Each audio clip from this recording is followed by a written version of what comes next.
पूर्वक दहिया जी, कृष्ण शोकन जी, मनोज खांडसा जी, देवेंद्र जी, सुरेंद्र जी, नरेश जी, रवि कटारिया जी, ऋषि कटारिया जी, सभी सम्मानित सोसाइटी के पदाधिकारीगण, आज यहाँ पर मौजूद गणमान्य व्यक्ति, बुजुर्गों युवा साथी, तो पहले आज एक ऐसा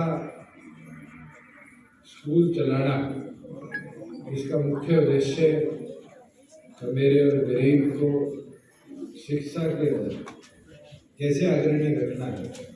आप सभी अभी की सोसाइटी के, पूर्व की सोसाइटी के सैकड़ों बड़े बड़े अस्पताल हैं जब विदेशों से भी लोग इलाज कराने हैं। आज हमारे पास मेडिकल कॉलेजेस भी प्रत्येक जिले में सरकार बनाने का काम कर रही है। आज एक संस्था कदम उठा ले कि आपकी संस्था के अंदर कुछ ऐसा मेडिकल सेक्टर और एजुकेशन सेक्टर पर काम करे। आपको जितने एजुकेशन और इस सेक्टर से जुड़े लोग हैं उनका योगदान आप ले लो, डॉक्टर कटारिया को भी इन्वॉल्व करो कि हम डिजिटल लाइब्रेरी के स्वरूप में कुछ ऐसा यहाँ संस्था में बनाए कि जो एक्सेलरेशन है बच्चों की पढ़ाई के अंदर, उस पढ़ाई के 10 लाख लगे, 15 लाख लगे, 20 लाख लगे, मैं कहीं ना कहीं CSR से, डिस्क्रिप्शन से आपको मुहैया करा दूंगा। आप उसका कॉन्सेप्ट बना के मेरे को देने का काम, जिससे आपको कमरे बनाने बड़ी आसान चीज है, और बने हुए कमरों का अच्छा उपयोग ये बहुत अहम चीज है। और आपके यहाँ तो ग्रांट फंड देने की कोई कमी भी नहीं है। संस्थाएं हैं जिनसे हम आपको फाइनेंशियल जो सपोर्ट चाहिए वो दिलवा दें।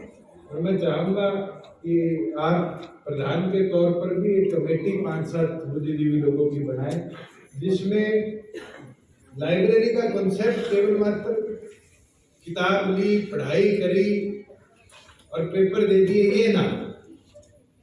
मैं तो ये चीज चाहूंगा, जितने हमारे फौज के पुराने ऑफिसर बैठे हमारे बीच में नीट की तैयारी करनी है। आज हम बारी बारी देखते हैं बच्चे कोचिंग सेंटर में बैठे रहते हैं सुबह से रात तक।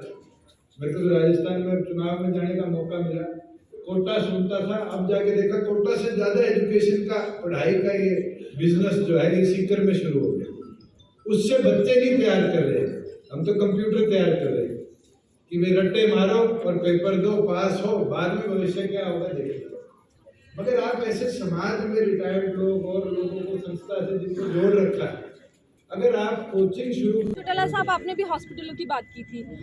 चरखी दादरी में एक हॉस्पिटल में, सरकारी अस्पताल के अंदर महिला ने डिलीवरी के समय में टॉर्च जलाकर उसकी डिलीवरी करनी पड़ी क्योंकि बत्ती नहीं थी और ना ही जनरेटर। में मामला नहीं है, मैं ACS हेल्थ को भी कहता हूँ इसकी इंक्वायरी करें, और जो इस तरह के लैप्सेस हुए उसको 24 आवर सपोर्ट इलेक्ट्रिसिटी का क्यों नहीं हेल्थ डिपार्टमेंट से रिपोर्ट मंगाते हैं। सुनैना चौटाला जी ने कहा है कि जो देवीलाल जी की जो उत्तराधिकारी है वो ओम प्रकाश चौटाला जी है, वही पार्टी है। उत्तराधिकारी कौन है किसका, और मुझे लगता है कि ना मैं इसमें प्रमाण दे सकता, ना वो दे सकती, ना कोई और दे सकता। जनमत जो है ये तय करेगा कौन किसका उत्तराधिकारी। आज सर छोटूराम जी के इस पावन धरा पर जो एनुअल फंक्शन बनाया गया है, मैं संस्था के सभी सदस्यों का आभार प्रकट करता हूँ, और यही उम्मीद करता हूँ कि आज जो बातें यहाँ कही गई कि अगली पीढ़ी को कैसे शिक्षा में हम और बेहतर बनाएं, ट्रेन करें, कैसे आगे लेकर चलें, इसके अंदर संस्था अब आगे काम करेगी कि एजुकेशन के फील्ड में भी और भविष्य के अंदर कोचिंग के फील्ड में भी, और हरियाणवी संस्कृति को बचाने में संस्था अपना अहम योगदान देती है। सर, बंदवाड़ी टोल प्लाजा आपके में हंगामा देखा गया, और जो शराब घोटाला है उसमें कहीं ना कहीं जहरीली शराब है, उसका एक मुद्दा। पहली चीज़ तो मैं आपको करेक्ट करूँगा, शराब घोटाला कोई चर्चा में नहीं है। जहरीली शराब, जहाँ बात स्पूरियस लिकर की आई उसके ऊपर होम विभाग अपना जवाब देगा। कॉलिंग अटेंशन मोशन लगा हुआ है, और ये कोई फैक्ट्री से निकली हुई शराब नहीं थी, किसी ने घर में बनाई हुई शराब को और खुर्दों के मार्फत बेचा।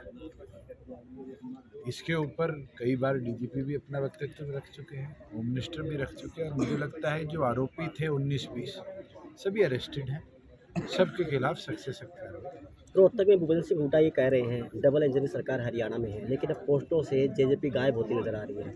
पोस्टरों पे तो पार्टी के पोस्टर पे जेजेपी है, बीजेपी के पोस्टर पे बीजेपी है, सरकार के पोस्टर पे मुख्यमंत्री और प्रधानमंत्री के सिवाय सुप्रीम कोर्ट की जजमेंट है, किसी और की फोटो नहीं लग सकती। भूपेंद्र हुड्डा को तो मुझे लगता है अपनी फोटो लगाने का ज़्यादा शौक है, इसलिए तो 10 साल जब वो राज में रहे हरियाणा नंबर 1 लिख के प्रदेश के कोने कोने में उन्होंने अपने इश्तिहार लगाए। हरियाणा नंबर 1 तो नहीं बना, कांग्रेस हरियाणा बर्बाद कर दिया उनने, ज़मीनें बेच खाई, दमादों की मौज कर दी। आज हरियाणा के अंदर इंडस्ट्री वापस आने लगी, टैक्स में हम 44% ग्रोथ में देश में पहले नंबर पर पहुंच गए। प्रमाण देने की और प्रमाण उनसे लेने की हमें ज़रूरत नहीं है। सर, बंदवाड़ी हमने टोल को लेकर हरियाणा प्रदेश को कैसे आगे बढ़ाना है इसके ऊपर कदम उठाए और हम बहुत हद तक सफल रहे हैं। आज हर फील्ड के अंदर स्पोर्ट्स हो, इंफ्रास्ट्रक्चर हो, रोड इंफ्रास्ट्रक्चर हो, मेडिकल फैसिलिटीज हो, चौगामी विकास जिसको बोलते हैं हरियाणा में हम करवाते हैं। सर, कांग्रेस में जो पार्लियामेंट सिक्योरिटी ब्रीच हुई है उस पर कहा है कि बेरोजगारी जो है उसका बहुत अहम मुद्दा है, सीरियस इशू है। प्रधानमंत्री जी ने, स्पीकर, वाइस चेयरमैन राज्यसभा ने, सब ने गंभीरता से इसका संज्ञान लिया है। अटल बिहारी वाजपेयी जी की सरकार में ब्रीच हुआ था, उस समय अटैक भी हुआ था, कई जवानों ने, हमारी सुरक्षा बलों के अपनी जान न्यौछावर करके उस अटैक को रोका। सर, बंदवाड़ी ये टोल अटैक उससे अलग था। जिस तरीके से वहाँ पर धुआं उड़ाया गया, पार्लियामेंट सिक्योरिटी ब्रीच किया गया, मुझे लगता है आप और मैं इस पे कम बोलकर जो डीजी सीआरपीएफ है, जो इसके नोडल ऑफिसर बनाए गए हैं इन्वेस्टिगेशन में, वो इस पे ज़्यादा बेहतर। सर, रीजनिंग की बात करेंगे। डबल इंजन की सरकार है, क्या आप जो विषय को लेकर कोई सहमति बनी? चलो चुनाव तो डिक्लेयर होने। सर, सिक्योरिटी, सर रीजनिंग की, सर वहाँ पर बेरोजगारी के लिए तो आप वो जो लोग पढ़ा लिखा व्यक्ति है, जिसके पास 5-5 डिग्री है, वो इस तरह की हरकत करता है तो क्या आप प्रमाण दे सकते हैं बेरोजगारी? सर, कांग्रेस ने आपको भी तो रोजगार मिला हुआ है, आपने तो कोई सरकार के ऊपर अपना वो नहीं रखा कि भाई सरकारी नौकरी ही करूँ, आपने भी तो किसी प्राइवेट न्यूज़ चैनल के साथ काम किया है। आज के दिन हर चीज़ सरकारी नौकरी पे डालना और ये कहना कि भाई इसका प्रमाण है कि इस वजह से नौकरी नहीं मिलने की वजह से इस तरह की हरकत हुई, मुझे लगता है देश की अखंडता, एकता के लिए बहुत बड़ा खतरा है। और ये जिसकी सोच है कि बेरोजगार हो गए तो चलो जाकर पार्लियामेंट पे इस तरह का हमला कर दे, इस तरह की हरकत कर दे, इसको गंभीरता से लिया जाना चाहिए। मैं ऐसे वक्त 5 साल सदस्य रहा हूँ उस सदन का, देश का सबसे बड़ा डेमोक्रेसी का मंदिर है, उसके अंदर ऐसी घटना होने का अगर आप सपोर्ट करते हो तो आप खुद इस देश के पक्ष में नहीं। सभी खाना लेके जाना, पत्रकार बंधु लंच का टाइम है, लंच लेके मैडम सुनो, पत्रकारिता कर रहे हो, खाना खा के जाना जी, खाना खा हद ना पार करो प्लीज। एक तो सवाल ऐसे पूछो, आप मुझे बताओ, आप मुझे ये बताओ, आप मुझे ये बताओ, आप पत्रकारिता करते हो, आपका खुश पार्लियामेंट में हुआ? सर, इस चीज की नहीं पूछ रही मैं, ये अरे भाई आप मेरे माइक लगा के ये बोल रहे हो कांग्रेस ये कह रही है कांग्रेस, आपको इसका मतलब तो आप उस पक्ष में हो जाओ, धुआं फेंक के आओ पार्लियामेंट में। अच्छा ठीक है।